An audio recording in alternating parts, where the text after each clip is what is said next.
Merhaba sevgili dostlar. Yeni bölümden selamlar. Bir haftalık bir tura çıkıyorum. Güre Altınoluk Kaz Dağları tarafı. Gezebildiğim kadar gezeceğim. Güre'de Alper kardeşimle buluşacağım.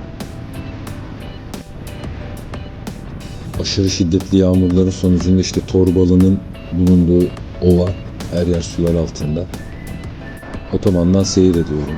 Torbalı, İzmir, Menemen'e kadar, Çandarlı'ya kadar otobandan gidecek. Biraz sıkıcı olsa da idare edeceğiz. Keyifli bir gün, hava güzel, yol güzel. Çok güzel yolculuk yapılıyor. Size de keyifli seyirler dilerim. Dikine ayrımından geçtikten sonra işte Ayvalık'ın tuz çıkarılan bölgesi. Burada denizden tuz elde ediliyor sanırım. Öyle olduğunu biliyorum. Güre'de buluştuk. Alper kardeşimizin evleri var orada. Orada konaklayacağız. Bizim için büyük bir konfor çadırdan sonra. Hem de çadır zahmetiyle uğraşmayıp daha çok gezeceğiz. Daha rahat gezeceğiz. Buradan Şahinderesi Kanyonu'na gidiyoruz. Güzel olduğunu duymuştum, görmüştüm. Alper de buralı olduğu için bu bölgeyi çok iyi tanıyor tabii ki. Onun sayesinde güzel bir gezi yapacağız. Her yer zeytin ağacı. Görünce mutlu oluyor insan tabii ki.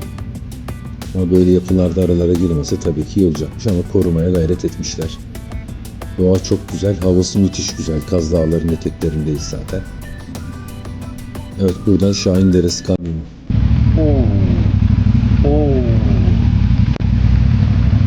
Ne diyorsun?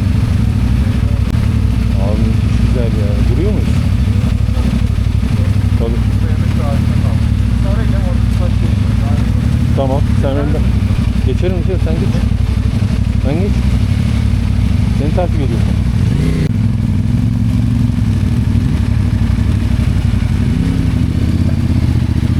Yerleşti mi?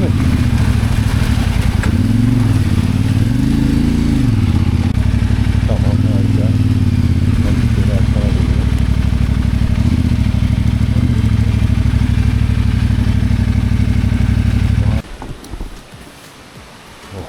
Muhteşem güzel bir yer ya. Aman Allah'ım.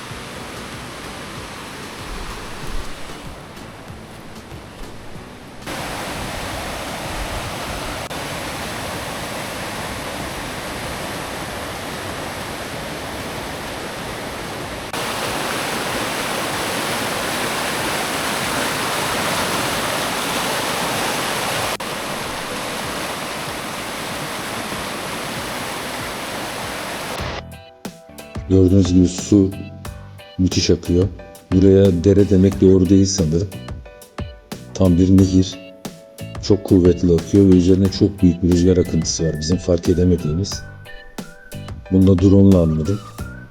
Drone ile görüntü almak istedim ve drone'u uçurmaya kaldırdığımda işte şu andan sonra drone nehrin rüzgarıyla akıntı halinde aşağı doğru gitmeye başlayacak. Evet, gördüğünüz gibi gidiyor. Ve çok zor kumanda ederek onu o bulunduğu akımdan kurtarabildim ama dalları çarpa çarpa yine de bir şey olmadan drone'a sağ salim ulaşabildim. Evet, vira vira kalkıyor. Çok heyecanlıydı o an. Ama drone'u kurtardık. Ortam çok güzel. Kesinlikle buraya kamp yapılabilecek şekilde gelmek lazım. Müthiş keyifli bir yer. Harika görsellerle dolu. Havası, kokusu paha biçilmez güzellikte. Umarım sizler de ziyaretler görürsünüz. Keyifli bir tur oldu. Yeni bölümde görüşmek üzere. Mutluluk, sağlık sizlerle olsun dostlar. Kendinize çok iyi bakın. Görüşmek üzere. Hoşça kalın.